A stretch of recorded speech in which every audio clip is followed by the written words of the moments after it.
Assalamualaikum sahabat dunia beda. Setelah ada kesulitan pasti ada kemudahan. Bayangkan seorang gadis muda yang hidup dalam bayang-bayang ketakutan, dipaksa menghadapi kenyataan kelam yang tak pernah ia pilih. Setiap malam, rasa takut menguasai hatinya, dan setiap langkah yang diambilnya terasa seperti terperangkap dalam kegelapan. Namun, takdir tak pernah berpihak padanya, dan dalam keputusasaannya, ia menemukan kekuatan yang tak terduga untuk melawan. Tapi, mampukah ia melawan segala ancaman yang terus menghantuinya? Siapa yang akan datang menolongnya di tengah dunia yang penuh dengan kebohongan? Namun sebelumnya, bagi yang beragama Islam, saya sarankan untuk menuliskan sholawat Nabi Muhammad agar kelak sholawat ini menjadi saksi untuk mendapat syafaat di akhirat. Like dan subscribe ke channel ini sangat membantu menambah wawasan dan menjadi amal jariah. Maya masih teringat jelas bagaimana kehidupannya berubah sejak ibunya meninggal dalam kecelakaan. Kehilangan yang begitu mendalam, yang tidak hanya meninggalkan lubang besar di hatinya, tetapi juga mengubah seluruh arah hidupnya. Setelah kepergian ibunya, ia terpaksa harus tinggal bersama ayah tiri yang baru saja menikahi ibunya beberapa tahun sebelum tragedi itu terjadi. Pada awalnya, ayah tirinya, yang bernama Arman, terlihat seperti seorang pria yang baik dan penyayang. Dia tampak sangat peduli pada Maya, memberi perhatian lebih yang mungkin hanya bisa diberikan oleh seorang ayah. Namun, kebahagiaan yang dirasakan Maya hanya sementara. Seiring berjalannya waktu, perubahan kecil mulai terlihat pada diri Arman. Perubahan yang tak bisa diabaikan, meskipun Maya merasa kesulitan untuk menerimanya. Arman mulai berperilaku berbeda, perlahan mengubah cara memperlakukannya. Awalnya Maya merasa aneh dan bingung. Terkadang, Arman menjadi terlalu dekat, terlalu menyentuhnya, dengan alasan untuk memberi perhatian. Namun, ia tidak bisa mengungkapkan perasaan itu kepada siapapun. Ia takut jika mengatakan sesuatu, hidupnya akan semakin hancur. Dia merasa seperti terjebak dalam situasi yang tidak bisa dijelaskan, tapi sangat nyata. Di rumah yang dahulu terasa hangat, kini setiap sudutnya terasa menyesakkan. Maya yang dulu adalah seorang gadis ceria, kini lebih sering terlihat diam, menunduk, dan enggan berbicara dengan siapapun. Ia merasa seperti ada sesuatu yang sangat salah dalam kehidupannya, namun ia tidak bisa melawan, tidak bisa berbicara. Apa yang terjadi padanya terasa seperti beban berat yang harus dipikulnya sendiri. Pada suatu malam, Maya terbangun karena merasa ada yang aneh. Suara pintu yang terbuka, langkah kaki yang pelan, dan bayangan Arman yang berdiri di dekat tempat tidurnya. Hatinya berdegup kencang. Rasa takut menyelimutinya. Ia tidak tahu harus berbuat apa. Arman berdiri di sana, menatapnya dengan mata yang tidak sama seperti biasanya. Rasa takut yang tidak bisa dijelaskan membanjiri pikiran Maya. Arman mendekat, dan dalam sekejap, Maya merasa seperti hidupnya tidak lagi berada di tangannya. Ketakutan, kebingungan, dan rasa tidak berdaya mengguncang jiwanya. Maya terperangkap dalam ketakutan yang begitu dalam. Setiap malam menjadi siksaan yang tak terhindarkan.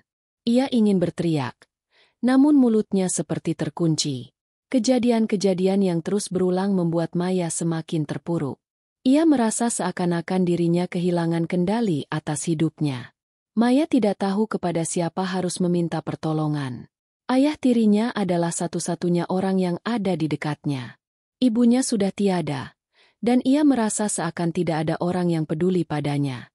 Dalam keputusasaannya, Maya mencoba mencari kekuatan untuk melawan, tetapi setiap kali ia merasa sedikit keberanian, ketakutan itu datang kembali.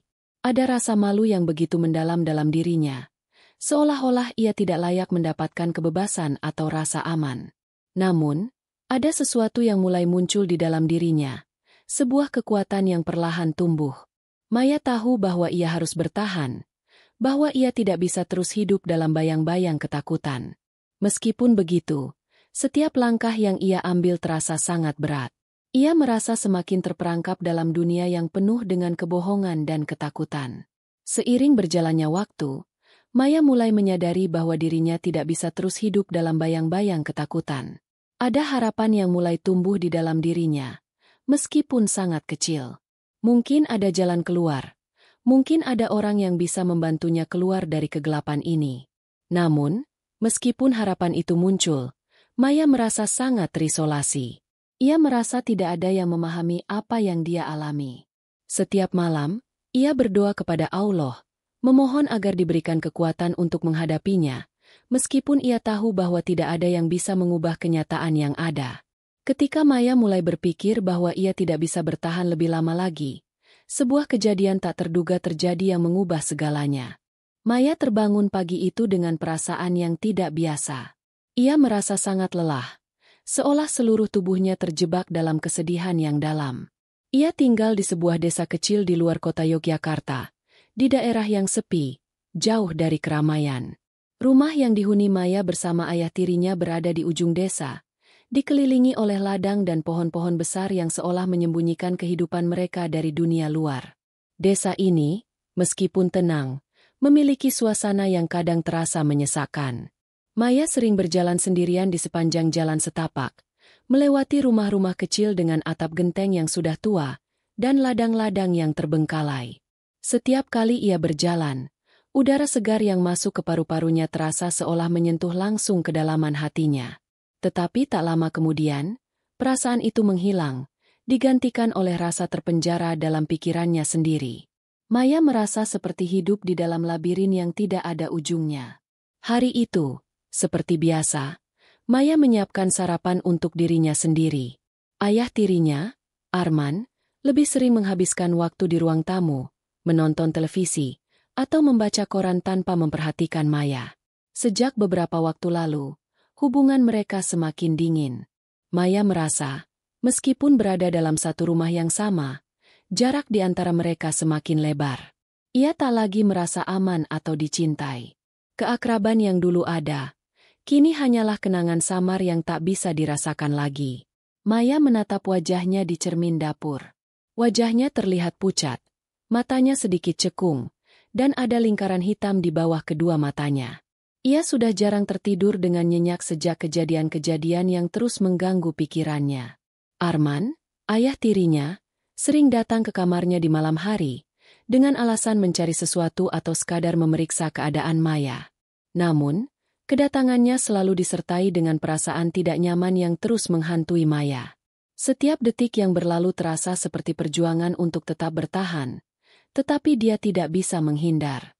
Pagi itu, Arman memanggilnya. Maya berjalan menuju ruang tamu dengan langkah yang sedikit ragu. Arman sedang duduk di kursi panjang, matanya tertuju pada layar televisi, tetapi Maya tahu bahwa pikirannya tidak sepenuhnya ada di sana.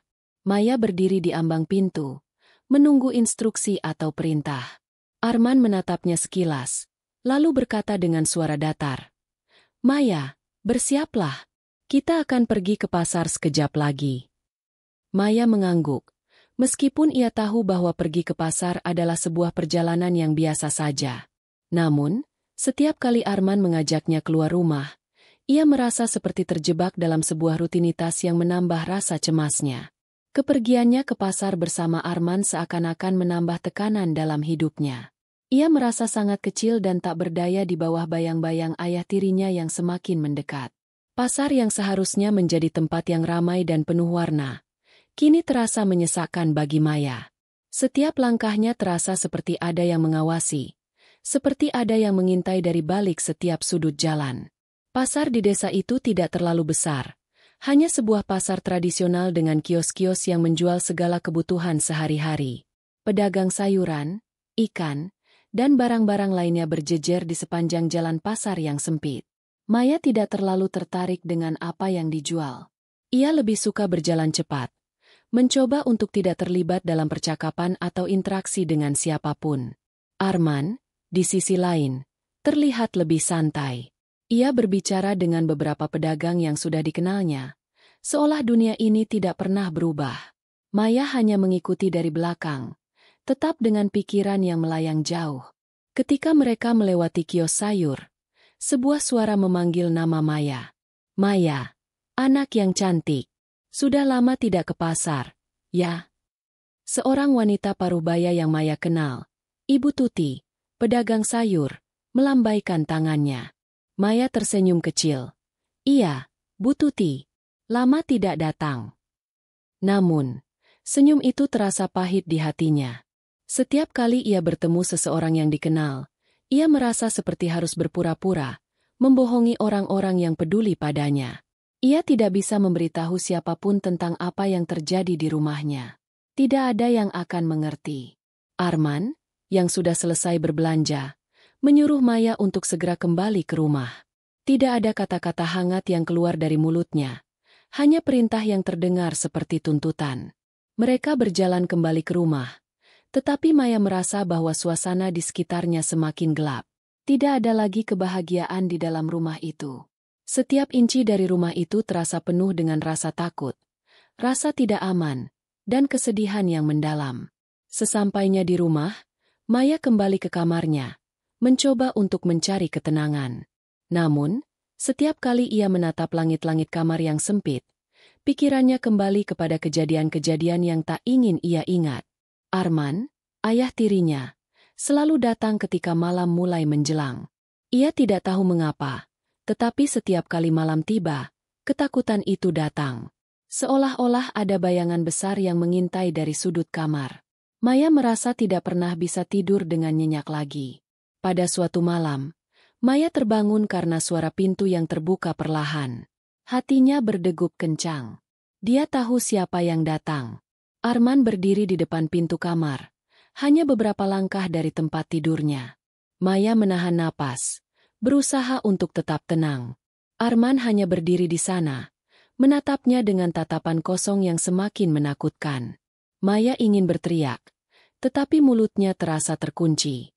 Arman tidak berkata apa-apa. Ia hanya mendekat. Langkahnya pelan tetapi pasti. Maya bisa merasakan setiap detik berjalan sangat lambat. Bayangannya semakin besar, semakin menekan. Maya merasa terperangkap dalam dunia yang sangat gelap dan menakutkan. Dalam hatinya, ia terus berdoa kepada Allah, memohon agar diberi kekuatan untuk bertahan. Namun, keputusasaannya semakin dalam. Maya tidak tahu apa yang akan terjadi selanjutnya. Apakah ia akan terus terjebak dalam kegelapan ini? Apakah ada harapan untuk keluar dari siklus yang menghancurkannya? Malam itu, Maya merasakan dirinya semakin tenggelam dalam kegelapan yang tidak dapat dia hindari. Maya merasakan dunia sekitarnya semakin sempit. Setiap malam, setiap langkah yang diambil, seolah semakin mendekatkannya pada keputusasaan yang mendalam. Tidak ada tempat untuk berlari, tidak ada suara yang bisa ia keluarkan, hanya diam yang mengisi ruang di sekelilingnya. Setiap malam, ketika Arman datang ke kamarnya, Maya merasa dunia itu hancur sedikit demi sedikit, tapi ia tidak tahu harus berbuat apa. Pada suatu malam, setelah insiden yang mengerikan terjadi lagi, Maya terbangun dengan perasaan tercekik. Itu adalah malam yang terasa berbeda. Entah mengapa, ada sesuatu dalam dirinya yang mulai berubah. Sebuah perasaan yang belum pernah ia rasakan sebelumnya. Ketika Arman masuk ke kamarnya, Maya merasakan bahwa ia tidak bisa terus diam lagi. Ada sesuatu dalam dirinya yang bangkit, sesuatu yang selama ini terkubur di balik ketakutan dan rasa terperangkap. Ia merasa bahwa dirinya berhak untuk hidup lebih baik, berhak untuk bebas dari cengkeraman kegelapan yang terus mengikutinya. Saat Arman mendekat, Maya menahan napas, bukan karena takut, tetapi karena perasaan yang membara dalam dirinya.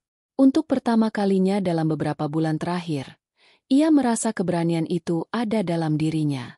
Berhenti, bisiknya dengan suara yang lebih tegas dari sebelumnya. Arman berhenti sejenak, menatapnya dengan mata yang penuh kebingungan. Maya, kamu kenapa? Tanya Arman dengan suara yang terdengar seperti kebingungannya hanya sebatas pura-pura. Maya tahu bahwa ia tidak bisa mempercayai kata-kata Arman.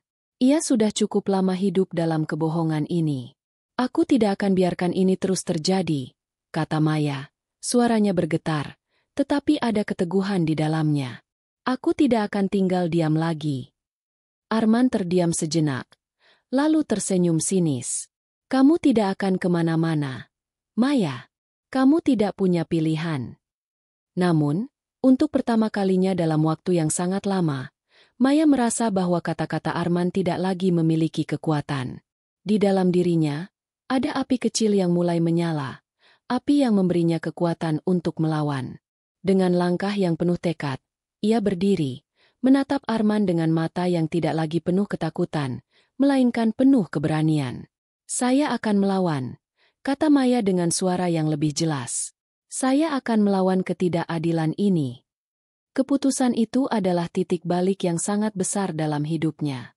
Maya tahu bahwa ia harus mencari jalan keluar, tetapi ia juga tahu bahwa jalan itu tidak akan mudah. Banyak hal yang harus dihadapi, dan ketakutan itu tidak akan hilang dengan mudah. Namun, yang terpenting adalah Maya mulai menemukan kekuatan dalam dirinya untuk mengatakan tidak, untuk melawan. Keputusan Maya untuk melawan tidak datang tanpa harga. Sejak malam itu, suasana di rumah semakin menegang. Arman yang merasa kehilangan kendali mulai bertindak lebih kasar, semakin mengintimidasi Maya dengan kata-kata tajam dan ancaman. Namun, Maya tidak bisa lagi mundur. Ia tahu bahwa jika ia tidak melawan sekarang, ia tidak akan pernah bisa keluar dari kegelapan ini. Hari-hari berlalu dengan perasaan tegang yang semakin meningkat. Maya lebih sering menghabiskan waktu di luar rumah, berjalan kaki menyusuri jalan setapak yang mengarah ke ladang, mencoba mencari ketenangan di tengah kehidupan yang kacau. Desa ini, meskipun indah dan damai, tidak bisa lagi memberikan ketenangan yang ia butuhkan. Rumah yang dulu menjadi tempat perlindungan, kini hanya menjadi penjara yang menghancurkan jiwanya. Pada suatu hari, Maya memutuskan untuk pergi ke kota. Ia merasa bahwa kota itu, meskipun jauh, bisa memberinya kesempatan untuk melupakan sebentar kegelapan yang menyelimutinya.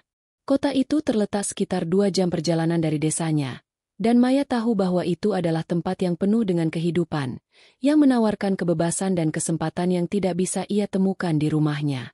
Sesampainya di kota, Maya merasa udara yang berbeda.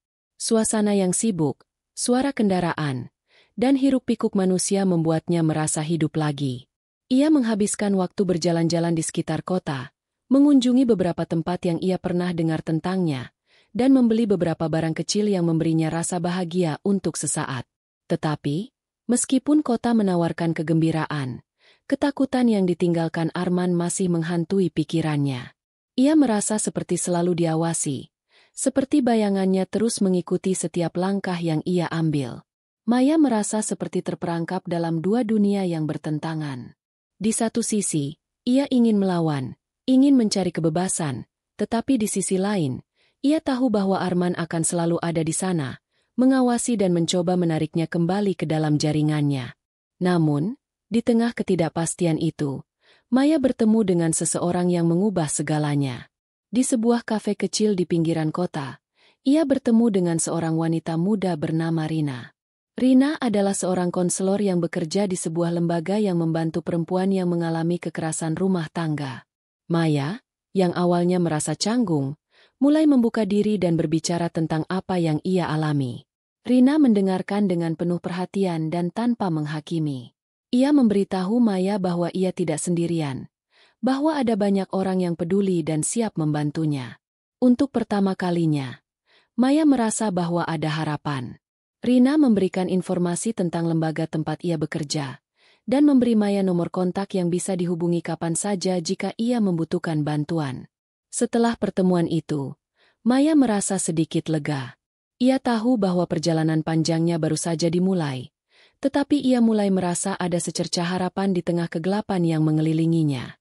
Meskipun jalan yang harus ditempuh tidak akan mudah, Maya tahu bahwa ia tidak sendirian lagi. Namun, di saat yang sama, ancaman dari Arman semakin nyata. Maya tahu bahwa ia harus segera bertindak sebelum semuanya terlambat. Maya merasa ada sedikit ketenangan setelah pertemuannya dengan Rina, konselor yang baik hati dan peduli. Namun, ketenangan itu hanya sementara.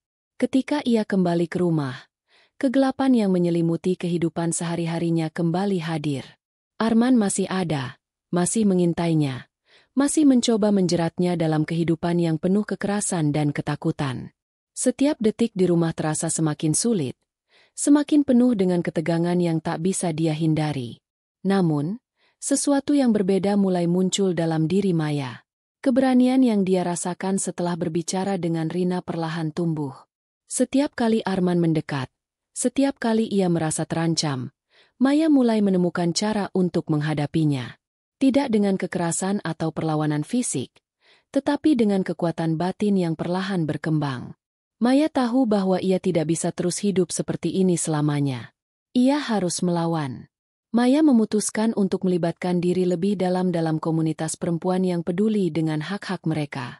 Setiap minggu, ia pergi ke pusat pembelajaran yang dibangun oleh komunitas di kota, tempat yang sama yang dikunjungi oleh Rina. Pusat tersebut menyediakan pelatihan keterampilan, dukungan psikologis, serta informasi mengenai hak-hak perempuan. Di sana, Maya mulai belajar banyak hal.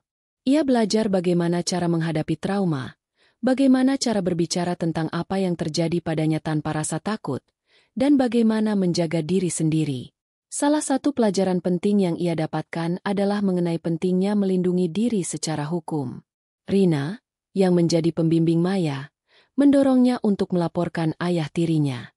Maya tahu itu adalah langkah yang besar dan berisiko, tetapi semakin lama ia semakin yakin bahwa melaporkan Arman adalah satu-satunya jalan untuk mendapatkan kebebasan yang dia dambakan. Maya mulai mencari tahu bagaimana cara melaporkan tindakan kekerasan, apa saja prosedur yang harus diikuti, dan apa konsekuensinya. Suatu malam, Maya memutuskan untuk pergi ke kantor polisi. Ia merasa cemas, tetapi keberanian itu sudah mulai tumbuh. Ia mengingat wajah Rina, mengingat kata-kata bijaknya yang memberinya dorongan untuk melakukan apa yang benar. Maya merasa bahwa ia sudah tidak bisa lagi hidup dalam bayang-bayang ketakutan. Ia harus melawan, tidak hanya untuk dirinya sendiri, tetapi juga untuk perempuan-perempuan lain yang mungkin sedang mengalami hal yang sama. Maya tiba di kantor polisi sekitar pukul 9 malam. Jalanan kota Yogyakarta yang biasanya ramai kini tampak sepi. Lalu lintas perlahan mulai berkurang, dan suara kendaraan yang melintas terdengar semakin samar. Maya merasa cemas, tetapi ia berusaha untuk tetap tenang. Ia mengambil napas panjang dan memasuki gedung polisi. Di dalam kantor polisi, Maya bertemu dengan seorang petugas wanita bernama Ibu Siti. Ibu Siti adalah seorang polisi yang terlihat tegas, tetapi wajahnya penuh empati.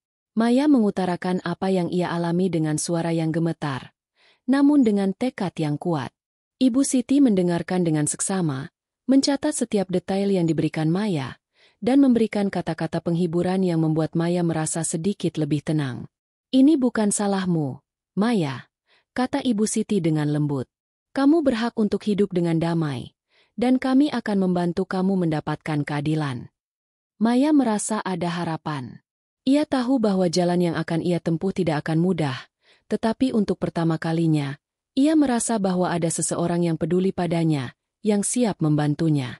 Setelah berbicara dengan Ibu Siti, Maya diberikan nomor telepon yang bisa dihubungi kapan saja jika ia merasa terancam atau membutuhkan bantuan.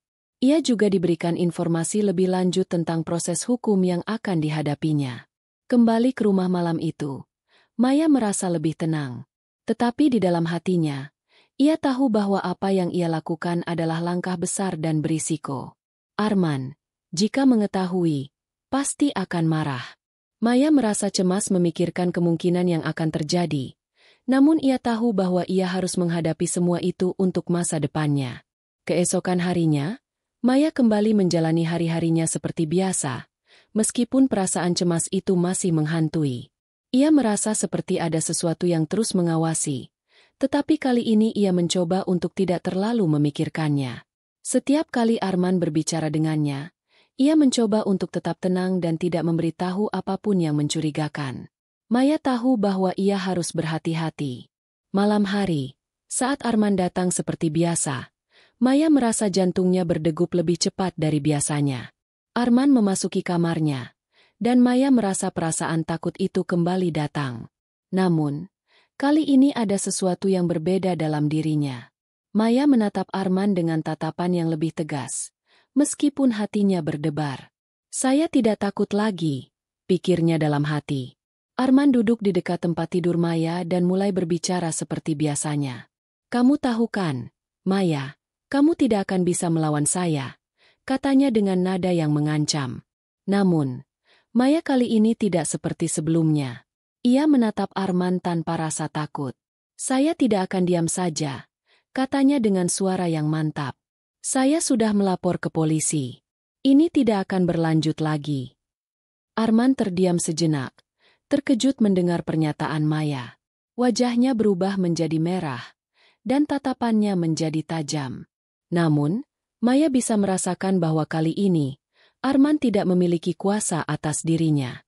Ia tahu bahwa ia akhirnya bisa mengendalikan takdirnya sendiri. Keesokan harinya, Arman tidak ada di rumah.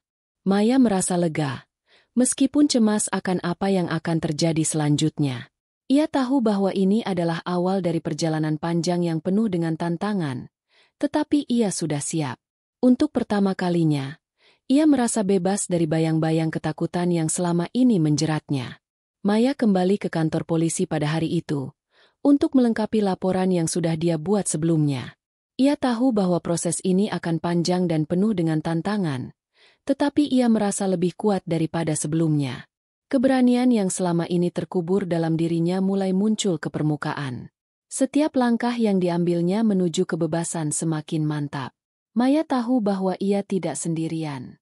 Ada banyak orang di luar sana yang peduli, yang siap membantu. Maya mulai membuka mata hatinya untuk masa depan yang lebih baik, untuk hidup yang lebih bebas dan penuh dengan harapan. Maya tidak bisa tidur nyenyak malam itu. Pikirannya terus berputar, memikirkan langkah selanjutnya setelah laporan yang dia buat di kantor polisi. Keputusan untuk melawan ayah tirinya, Arman, adalah langkah besar, namun kenyataannya tidak selalu sesuai dengan harapan.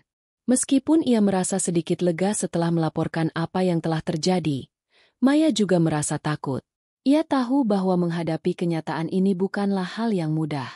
Dalam dunia nyata, hal-hal seperti ini seringkali jauh lebih rumit dan berbahaya daripada yang ia bayangkan. Sejak malam itu, Arman mulai lebih jarang berada di rumah. Maya merasa aneh. Pada satu sisi, ia merasa sedikit lebih aman, tetapi di sisi lain, ketakutan yang menghinggapinya membuatnya merasa tidak bisa benar-benar tenang. Ia khawatir bahwa Arman akan mengetahui laporan yang sudah dibuatnya dan akan kembali mengancamnya dengan cara yang lebih buruk. Bahkan dengan dukungan dari Rina dan pihak kepolisian, perasaan takut itu tidak mudah hilang begitu saja. Desa tempat Maya tinggal, yang terletak di kawasan pedesaan Sleman, Yogyakarta, tidak terlalu besar. Rumah-rumah di desa ini saling berdempetan, dikelilingi oleh sawah hijau yang subur dan pohon-pohon besar yang seringkali memberikan keteduhan di siang hari. Suasana desa yang sepi sering membuat Maya merasa terkekang. Setiap kali ia berjalan di sepanjang jalan setapak yang membentang di antara ladang dan rumah-rumah tetangga, ada perasaan seperti terperangkap di dunia yang sempit. Namun, di sisi lain, ia merasa sedikit lega dengan udara segar yang bisa ia hirup, jauh dari segala kerumitan kehidupan kota. Namun, dalam kebebasannya itu, Maya juga merasakan beratnya hidup. Kehidupan di desa ini tidak seperti yang dibayangkan orang-orang yang tinggal di kota besar. Warga desa yang sebagian besar bekerja di ladang atau sebagai pedagang kecil di pasar, seringkali tidak memiliki pemahaman tentang kekerasan dalam rumah tangga atau kesulitan yang dialami oleh Maya. Orang-orang di sekitarnya mengenal Maya sebagai gadis pendiam, yang lebih banyak menghabiskan waktu sendirian. Meskipun ada beberapa orang yang peduli, mereka tidak bisa melihat apa yang sebenarnya terjadi di balik dinding rumah Maya.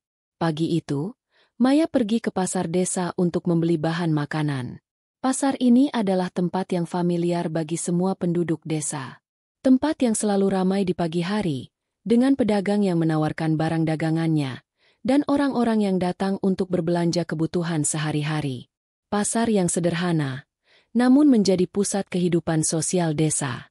Maya berjalan dengan langkah yang ringan, meskipun hati dan pikirannya terasa berat. Setiap kali ia keluar rumah, perasaan cemas selalu menyelimutinya, dan hari itu tidak berbeda.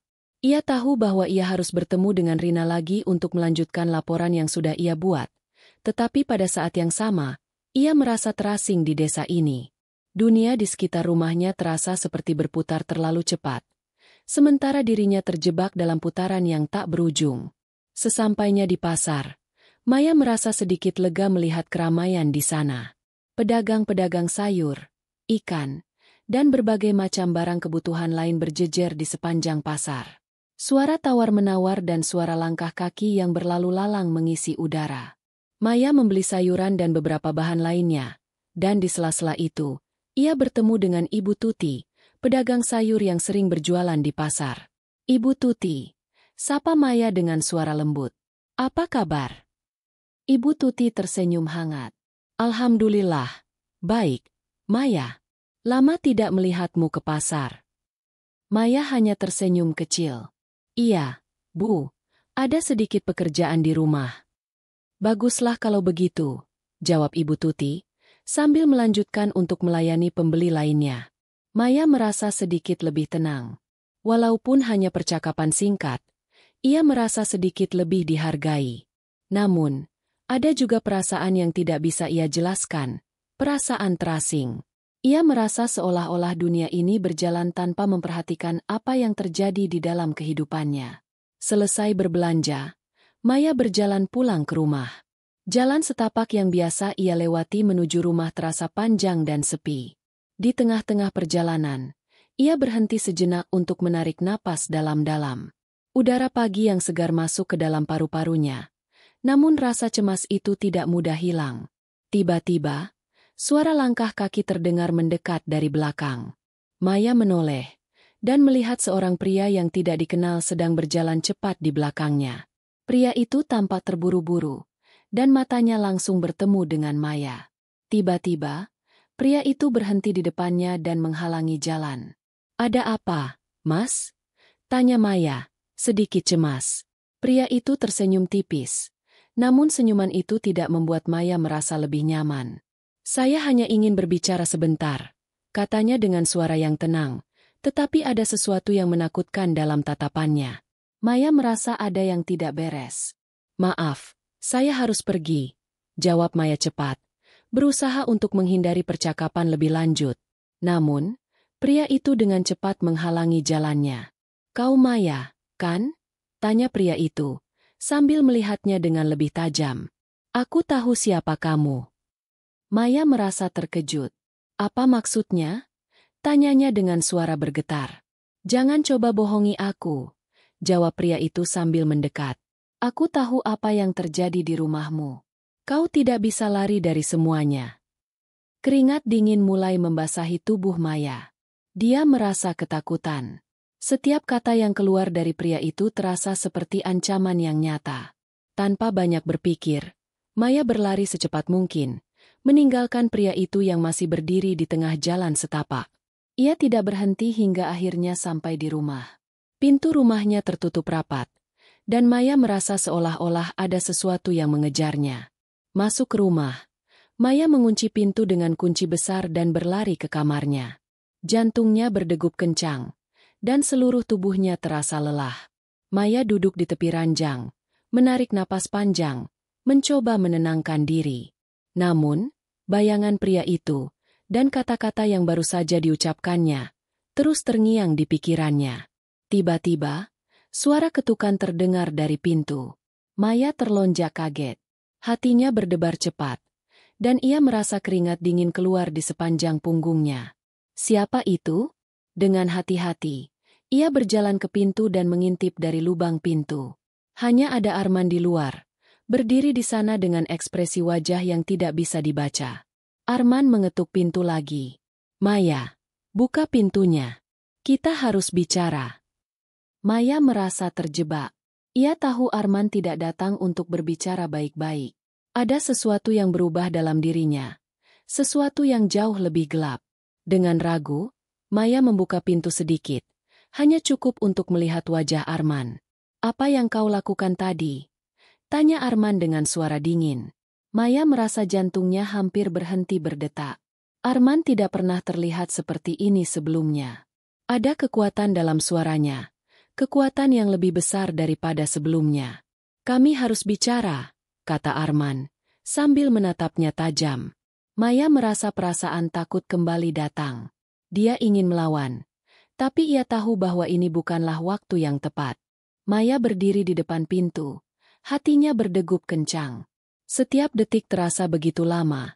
Setiap tarikan napas begitu berat. Arman berdiri di hadapannya, dengan tatapan yang tak bisa dibaca. Maya tahu bahwa ini adalah titik puncak dalam perjalanan hidupnya. Titik yang akan menentukan apakah ia akan terus terjebak dalam kegelapan, atau bisa melangkah keluar menuju kebebasan. Maya menatap Arman dengan tekad yang baru. Ia tidak lagi merasa takut, meskipun perasaan cemas itu masih ada.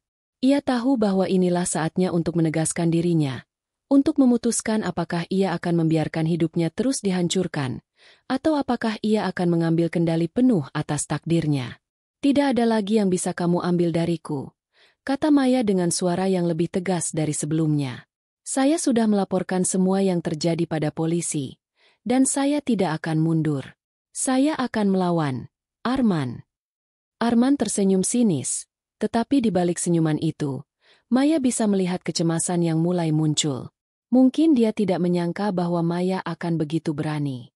Mungkin dia tidak menyangka bahwa anak yang dulu lemah dan terintimidasi kini berdiri tegak, siap menghadapi segala risiko. Jangan pikir kamu akan menang begitu saja, kata Arman, suaranya penuh ancaman. Saya akan membuat hidupmu lebih sulit. Namun, Maya tidak takut lagi. Ia tahu bahwa ia sudah mengambil langkah yang benar, dan tidak ada yang bisa membuatnya mundur sekarang. Pada saat itu, pintu depan rumah mereka terbuka, dan Ibu Siti, polisi yang membantu Maya sebelumnya, muncul di ambang pintu. Ibu Siti, seru Maya, merasa sedikit lega melihat wajah Ibu Siti yang penuh perhatian. Saya butuh bantuan. Ibu Siti melangkah maju, tatapannya penuh keyakinan. Tidak ada tempat bagi pelaku kekerasan di sini, katanya dengan tegas. Kita akan mengurus ini bersama-sama. Arman terdiam. Wajahnya berubah menjadi merah, dan ia menyadari bahwa ia tidak bisa melarikan diri dari kenyataan ini. Meskipun ia mencoba membantah dan melawan, pihak berwajib sudah hadir untuk membantu Maya mendapatkan keadilan. Ibu Siti segera menghubungi rekan-rekannya, dan Arman akhirnya dibawa pergi oleh petugas. Maya berdiri di sana, merasakan perasaan yang sulit dijelaskan. Ada perasaan lega, tetapi juga rasa kosong yang datang setelah begitu banyak waktu yang hilang. Ia tahu bahwa perjalanan panjang ini belum selesai, namun ia merasa seperti telah mengalahkan rintangan terbesar dalam hidupnya. Ia merasa bahwa dirinya akhirnya bebas. Beberapa minggu setelah kejadian itu, Maya kembali ke kota Yogyakarta untuk mengikuti pelatihan lebih lanjut di lembaga yang didirikan oleh komunitas perempuan. Kehidupannya mulai berubah. Meskipun luka dari masa lalu masih terasa, Maya mulai belajar untuk menerima dirinya, untuk berdamai dengan masa lalu, dan yang paling penting, untuk memulai hidup yang baru. Ia menghabiskan waktu dengan sahabat-sahabat sejatinya, berbicara tentang masa depan, dan merenung tentang segala yang telah terjadi. Ia tahu bahwa perjalanannya masih panjang, tetapi ia tidak merasa sendirian lagi. Ia merasa diberdayakan, dan itulah yang paling penting. Hikmah dan ajakan. Cerita ini mengajarkan kita bahwa kekuatan sejati ada di dalam diri kita sendiri, meskipun kadang kita merasa terperangkap dalam kegelapan. Maya menunjukkan bahwa meskipun menghadapi ketakutan terbesar dalam hidup, kita masih bisa memilih untuk melawan dan mencari cahaya di tengah kegelapan. Keberanian bukanlah ketidakadaan rasa takut, tetapi kemampuan untuk bertindak meskipun rasa takut itu ada. Jika kamu merasa terinspirasi oleh cerita Maya dan perjalanan hidupnya, jangan lupa untuk memberikan komentar di bawah, berikan like jika kamu merasa cerita ini membawa manfaat, dan subscribe untuk terus mendapatkan kisah-kisah penuh makna yang akan menginspirasi hidupmu. Jangan pernah merasa sendirian dalam perjalanan hidupmu. Selalu ada harapan, selalu ada jalan untuk bertahan dan mencapai kebebasan yang layak kamu dapatkan. Tamat. Jika ada cerita lainnya yang ingin kamu ikuti, atau jika kamu ingin berbagi cerita hidupmu sendiri, kami selalu siap untuk mendengarkan dan memberikan dukungan. Terima kasih telah mengikuti perjalanan Maya. Semoga kisah ini memberi keberanian dan inspirasi dalam kehidupanmu.